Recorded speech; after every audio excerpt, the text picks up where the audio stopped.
So guys, balik lagi sama kuliah sore bareng El di sini. Oke, ini adalah Tecno Camon 50 Pro, HP yang dianggap kemahalan karena harganya naik 2 juta dari generasi sebelumnya.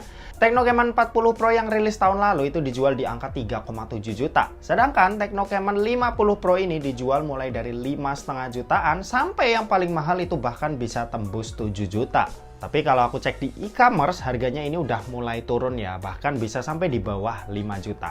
Apakah udah menarik atau masih belum? Oke, ayo kita bahas. Buat desain sendiri masih punya karakter yang cukup mirip dan mudah dikenali kalau ini adalah seri Camon dari Tecno. Yang ngebedain ada di kameranya yang sekarang udah disatuin pakai frame yang lebih menonjol. Logo Country di generasi sebelumnya cuma diganti siluet aja nih yang bikin bodinya terlihat lebih normal. Di sisi atas smartphone ini ada lubang mic, IR sensor, dan grill speaker. Di sisi kanan ada tombol volume dan tombol power. Di sisi kiri ada one tap button yang fungsinya bisa kita ubah-ubah. Dan di sisi bawah ini ada SIM tray dual nano SIM tanpa adanya slot buat micro SD tambahan. Lalu ada lubang mic, lubang charging USB-C, dan grill speaker lagi yang menandakan speaker dari Tecno Camon 50 Pro ini udah stereo. Buat IP rating tentunya udah ada ya, yaitu IP68 dan IP69K yang tahan di kedalaman air dan high pressure. Serta ada juga sertifikasi MIL STD810H yang ngejamin HP-nya ini tetap aman ketika jatuh. Kalau buat layar, panel yang dipakai AMOLED, resolusinya 1.5K 1208 x 2644 pixel dengan ukuran layar yang ada di 6,78 inci. Gambar yang ditampilkan udah cukup banget ya buat kita nikmatin, ditambah dia udah punya refresh rate 144 Hz yang udah nyaman banget buat dipakai scrolling-scrolling atau mainin game yang udah support. Desain layarnya sendiri ini curve, cukup kelihatan mewah, apalagi bezelnya udah sama rata ya di keempat sisi yang bikin dilihatnya itu enak. Sedangkan buat fingerprint ini posisinya udah under display yang jenisnya optikal. Buat kecepatan bacanya sendiri sih udah lumayan kencang tapi belum bisa buat one tap. Overall kualitas layar yang dikasih menurutku udah cakep buat HP harga 5 jutaan. Layarnya ini udah bisa memanjakan mata kita lah ketika kita pakai. Kalau buat performa, Tecno Camon 50 Pro ini tuh pakai chipset MediaTek Dimensity 7400 Ultimate yang punya fabrikasi 4 nanometer. Buat jenis storage sendiri nih LPDDR5X dan UFS 2.2 yang udah cukup kencang. Skor Antutu versi 11 sendiri dapat di angka 960.000. Ya, angka yang standar nih buat Dimensity 7400 yang kita kenal. Di pakai main game Mobile Legends dapetin settingan ultra. Dan di game ini selama aku pakai udah lancar banget ya buat dapetin 120 fps tanpa kendala berarti. Ya, sesekali ada frame drop tapi itu nggak berasa sampai yang mengganggu ya, dan pengalaman pakainya ini tetap enak. Kalau buat PUBG Mobile, settingan yang kebuka ini ada di Smooth Extreme Plus alias bisa dapat 90 fps. Dan ketika dimainin ini udah lancar banget ya buat dapetin 90 fps tanpa adanya kendala yang berarti juga. Aku juga udah coba main 2 game dan overall ini aman. Kalau buat Genshin Impact di settingan lowestnya ini bisa lancar dapetin rata-rata 50 fps. Ketika lagi battle sih beberapa kali sempat ada frame drop ya, tapi secara keseluruhan Genshin Impact ini masih cukup nyaman lah dimainin di smartphone yang satu ini. Overall pengalaman main game di smartphone ini itu udah cukup memuaskan. Meski bukan yang terbaik di kelas harganya, tapi paling enggak buat HP harga 5 jutaan performanya ini nggak malu-maluin. Lanjut buat baterai, kapasitasnya cukup jumbo di 6500 mAh yang buat dipakai nonton YouTube selama 1 jam baterainya berkurang sebanyak 4%.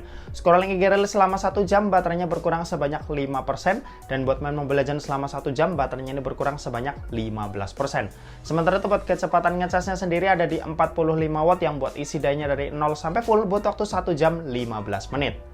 Buat konektivitas, HP ini mendukung Wi-Fi 6E, Bluetooth-nya versi 5.4, support NFC dan AI remote, serta buat USB-C-nya ini 2.0 yang udah support OTG.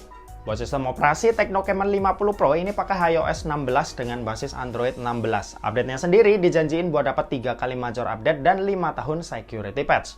Fitur-fitur AI juga udah tergolong lengkap ya, mulai dari AI Gallery, AI Productivity, sampai AI Assistance yang namanya ini Ella. Oke, dan terakhir kita mau bahas soal kameranya. Jadi buat kamera, Tecno Camon 50 Pro ini dibekali dengan setup triple kamera, di mana ada kamera utama yang punya resolusi 50 megapiksel Bro-IS dengan sensor Sony Lithia 700C, lalu ada kamera ultrawide 8 megapiksel dan ada kamera tele 3 kali optical zoom yang punya kamera beresolusi 50 megapiksel Bro-IS. Sementara itu buat kamera di bagian depan ini juga punya resolusi 50 megapiksel. Buat hasil jepretannya ini cakep, sesuai ekspektasi kalau Canon series tentunya punya hasil jepretan yang bagus ya, kayak generasi sebelumnya.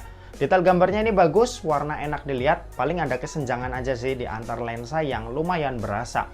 Ini ada beberapa sampel foto yang aku jepret sama S26 Ultra ya, dan bisa kalian lihat kalau hasilnya ngelawan banget, dan mungkin orang-orang tuh juga bakal lebih suka ya karena post processing di Tecno Camon 50 Pro ini udah termasuk matang. Nah, sisa hasilnya kalian bisa cek aja nih dari hasil foto-foto dan video berikut ini.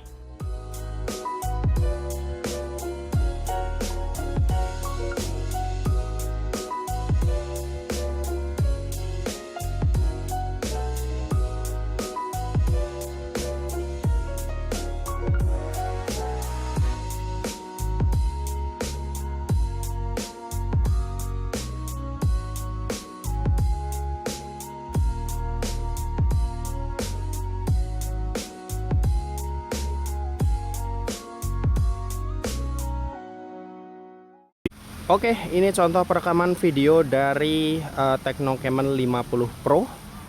Ini pakai resolusi Full HD 30 fps dan video stabil otomatis nyala ya di sini.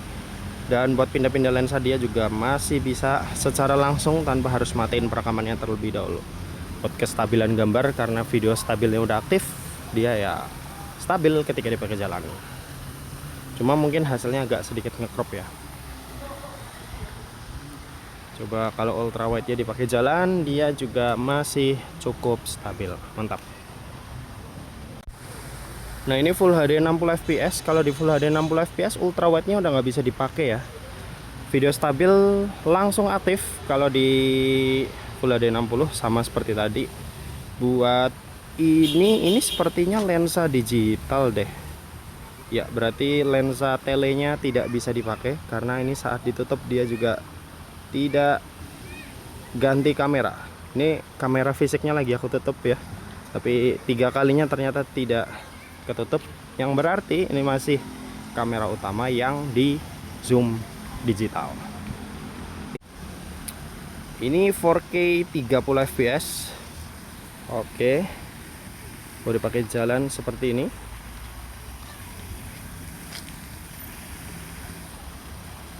Ya ini sama ya, zoomnya masih zoom digital seperti tadi, tidak bisa ke ultra wide juga.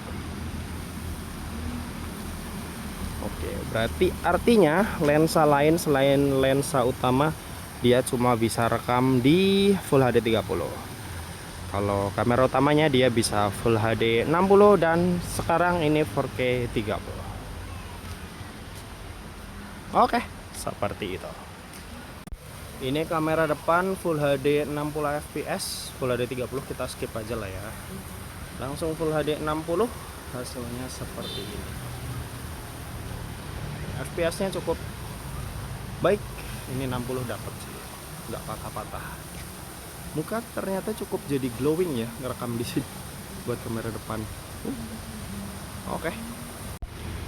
Nah kalau ini 4K 30. Detail pastinya lebih dapat, cuma ya FPS lebih rendah daripada tadi. Tergantung selera kalian semua.